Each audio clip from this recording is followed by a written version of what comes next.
ଉପଖଣ୍ଡରେ ପାଳିତ ହେଲା ଇଦୁଲ ଜୁହା। ରାଇରଙ୍ଗପୁରରେ ଇଦୁଲ ଜୁହା ପାଳିତ ହୋଇଯାଇଛି। ଇସଲାମ ଧର୍ମର ସବୁଠାରୁ ମହତ୍ତ୍ୱପୂର୍ଣ୍ଣ ପର୍ବ ହେଉଛି ଇଦୁଲ ଜୁହା। ପ୍ରତିବର୍ଷ ହଜ୍‌ରେ ଏହି ପର୍ବ ପାଳନ ହୋଇଥାଏ, ଯେଉଁ ଦିନ ଆଲ୍ଲାହଙ୍କ ଆନନ୍ଦର ସହ ତ୍ୟାଗ ଓ ବଳିଦାନର ଭକ୍ତି ସମର୍ପଣ କରାଯାଏ। ମୁସଲମାନ ଭାଇମାନେ ଆଜିର ଦିନରେ ପରସ୍ପରକୁ ଶୁଭେଚ୍ଛା ଜଣାଇବା ସହିତ ନମାଜ ପାଠ କରିଥାନ୍ତି। ବାମନଘାଟି ଉପଖଣ୍ଡର ରାଇରଙ୍ଗପୁର ବ୍ଲକ ଅଧୀନ ନାଗଫଣ, ଭାଲୁବସା, ସମରଦଫା, ରାଇରଙ୍ଗପୁର ମ୍ୟୁନିସିପାଲିଟି ଅଧୀନ ଠାକୁରାଣୀ ବେଢ଼ା ଓ ଇଚିଣ୍ଡା, କୁସୁମୀ ବ୍ଲକ ଅଧୀନ ବାଦାମପାହାଡ଼, କୁସୁମୀ, ଦେଓଗାଁ, ବଢ଼ାନପୁର, ରାଢ଼ୀ, ଟେଣ୍ଡପୋଷି, ବିଶୋଇ ବ୍ଲକ ଅଧୀନ ଲୁହାକାନି ଓ ବିଜାତଳା ବ୍ଲକର ଜୁଡ଼ାମହଲ, ବହଳଦା ବ୍ଲକ ଅଧୀନ ବିଛୁଆ, ଗମ୍ଭାରିଆ, କାଦୁଆଣୀ, ଜାମଦା ବ୍ଲକ ଅଧୀନ କାଣ୍ଡସର, ବଡ଼ଦୁନ୍ଦୁ, ତାରନା ମସଜିଦରେ ଅଳ୍ପ ସଂଖ୍ୟକ ଶ୍ରଦ୍ଧାଳୁଙ୍କ ଦ୍ୱାରା ସାମୂହିକ ନମାଜ ପାଠ ହୋଇଥିବା ଜଣାପଡ଼ିଛି। ଉପଖଣ୍ଡର ପ୍ରତ୍ୟେକଟି ଇଦଗାହରେ ବିଶ୍ୱ ଶାନ୍ତି ଓ ଭାଇଚାରା ପାଇଁ ପ୍ରାର୍ଥନା କରାଯାଇଥିଲା। ଇମାମମାନେ ଭିନ୍ନ ଭାଷାଭାଷୀ ଓ ଭିନ୍ନ ଧର୍ମାବଲମ୍ବୀ ଲୋକଙ୍କ ସହ ମିଶି ଇଦ୍ ପାଳନ କରିବା ନେଇ ବାର୍ତ୍ତା ଦେଇଥିଲେ। ରାଇରଙ୍ଗପୁର ଅକ୍ଷୟ ବିଶାଳଙ୍କ ରିପୋର୍ଟ, ମସିହା ନ୍ୟୁଜ୍। भैया आपका परिचय एवं आज का त्यौहार। बिस्मिल्लाहिर्रहमानिर्रहीम, नहमदुहु व नुसल्ली अला रसूलिहिल करीम। मेरा नाम मोहम्मद मोहसिन काजी, मैं बोकारो झारखंड का रहने वाला हूँ। मैं जामे मस्जिद नागवन में इमामत व खिताबत का अंजाम देता हूँ। आज का जो त्यौहार है इसे ईद उल अज़हा कहा जाता है। ये बहुत पुराना त्यौहार है। हज़रत इब्राहीम अलैहिस्सलाम हज़ारों साल पहले इस दुनिया में आए थे। उन्होंने अपने बेटे की कुर्बानी के लिए इस त्यौहार को अल्लाह की तरफ से हुक्म हुआ था, जो भगवान होता है उसके तरफ से हुक्म हुआ था कि अपने बेटे को कुर्बानी करे। और उस कुर्बानी के लिए अपने बेटे को लेकर गए थे, लेकिन अल्लाह की तरफ से, भगवान की तरफ से एक दुम्बा उसकी जगह पर रख दिया गया और फिर उसको कुर्बानी किया गया। और फिर उसी के याद में मुसलमान इस त्यौहार को मनाते हैं और उसके जगह पर हम मुसलमान भी बकरा को ज़बह करते हैं और अल्लाह के राह में खून बहाते हैं। जिस तरह हिंदू और इसी तरह और भी मज़हब में जिस तरह बकरे की और इसी तरह खस्से की बलि चढ़ाई जाती है, इसी तरह मुसलमान भी अपने अल्लाह को राज़ी करने के लिए बकरी और खस्सी और दुम्बा वगैरह की कुर्बानी करते हैं।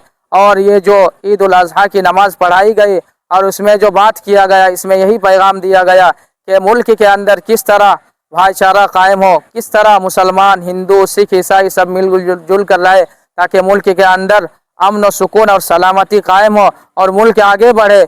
मुल्क के अंदर अगर सब मिलजुल कर रहेंगे तो मुल्क आगे बढ़ेगा, और अगर बांट कर रहेंगे तो मुल्क के अंदर कटेगा और फिर इसी तरह मुल्क के अंदर बिगाड़ का माहौल होगा। और जिस तरह इससे पहले भी अंग्रेज़ मुल्क के अंदर कब्ज़ा किया था, हो सकता है अगर हिंदू एक तरफ हो जाए, मुसलमान एक तरफ हो जाए, सिख एक तरफ हो जाए, ईसाई एक तरफ हो जाए, उड़िया एक तरफ हो जाए, बंगाली एक तरफ हो जाए, अगर मुल्क कट जाएगा तो फिर मुसलमान और हर मज़हब अगर कटने लग जाए तो फिर ये मुल्क जो है फिर से एक मर्तबा दूसरे का कब्ज़ा में आ सकता है। इसीलिए आज ज़रूरत है पूरे मुल्क हिंदुस्तान के अंदर जितने भी लोग बसते हैं, चाहे जिस मज़हब का बसने वाला हो, हिंदू हो, मुस्लिम हो, सिख हो, ईसाई हो, उड़िया हो, बंगाली हो, झारखंडी हो, तमिल हो, तेलुगु हो, सबको मिलजुल कर रहने की ज़रूरत है।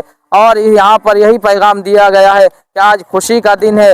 जो भी हो, हिंदू हो, मुसलमान हो, सबको इस खुशी को बांटना है, उसके घर तक सेवई पहुँचाना है, लच्छा पहुँचाना है, अपने भाईचारा को दिखाना है। और इसी तरह यहाँ पर यह भी पैगाम दिया गया है कि मुल्क के अंदर जितने भी लोग हैं, तमाम माओं को, बहनों को, बेटियों को, चाहे किसी भी मज़हब का रहने वाला हो, उसको अच्छी निगाह से देखना है। ऐसा नहीं कि अपने बहन बेटी को अच्छे से निगाह से देखे, दूसरों को बुरी नज़र से देखे, बल्कि जिस तरह अपने माँ बहन को देखते हैं उसी तरह दूसरे को, बहन बेटियों को भी देखना है, उसका भी इज्जत करना है। अगर कोई बीमार हो, चाहे किसी भी मज़हब का रहने वाला हो, ऐसा नहीं कि हिंदू है, ये दूसरा सिख है तो ये एक्सीडेंट हो गया है, गिर गया, उसको नहीं देखना है, बल्कि ये पैगाम दिया गया है किसी भी मज़हब का रहने वाला हो, अगर वो मुसीबत में है, मुसलमान आगे बढ़ेगा, उठकर उसकी मदद करेगा, उसकी हिफाजत करेगा। अगर कोई किसी बेटी का इज्जत लूटने की कोशिश करेगा तो मुसलमान, चाहे किसी भी मज़हब का हो, वो उठकर आगे बढ़ेगा और उसको मार भगाएगा और अपनी बहन की, बेटी की इज्जत को बचाएगा।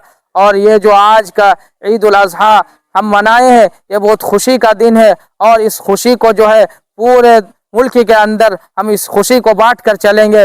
हर मज़हब का रहने वाला इस खुशी में हम उसको शरीक करेंगे, उसको लच्छा खिलाएंगे, सेवई खिलाएंगे।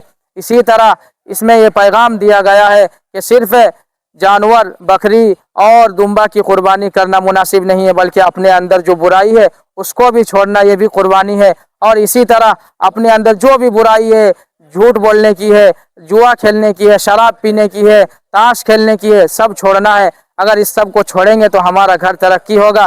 कितना मेहनत मजदूरी करके लोग आज पैसा कमाता है, लेकिन 1 मिनट में जुआ के अंदर उसको उड़ा देता है, शराब के अंदर उड़ा देता है, शराब पीकर बहन बेटियों को मारता है। इसीलिए इन तमाम चीज़ों को छोड़ना, इसको भी कुर्बानी एक कहा जाता है।